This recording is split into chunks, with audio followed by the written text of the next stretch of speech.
బీహార్లో జరిగిన ఎన్నికల్లో మనం చూసుకుంటే తేజస్వి యాదవ్ ఆయనే వెనకంజలో ఉన్నాడని చెప్పి ఫస్ట్ కౌంటింగ్ అప్పుడే స్టార్ట్ అయిపోయిన క్యాండిడేట్ తేజస్వి యాదవ్.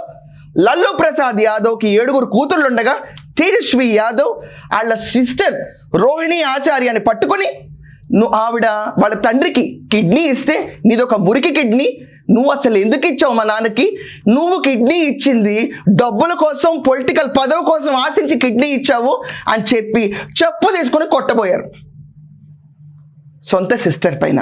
ఇంకొక అరాచకం ఇక్కడ చూస్తే షర్మిల గారిని గోడకేసి కొట్టారన్నారు.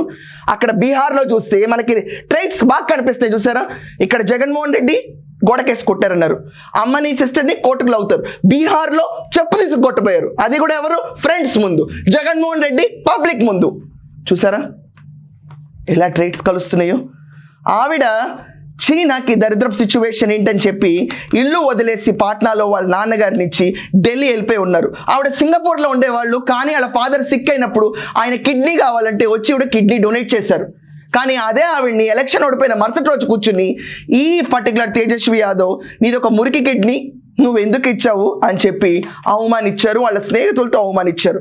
ఆవిడ బాధపడుతూ ఒక ట్వీట్ కూడా పెట్టారు, ఏంటంటే మీ తండ్రికి కాపాడంటే ఎప్పుడు ఎలాంటి సాయం చేయకండి, ఇన్స్టెడ్ వాళ్ళ తమ్ముళ్ళనో లేకపోతే ఫ్రెండ్స్ అయిన ఎంపీ సంజయ్ యాదవ్ను అడగండి, ఆఖరికి కిడ్నీ ఇవ్వాలన్నా వాళ్ళనే అడగండి అంత ఆవిడ.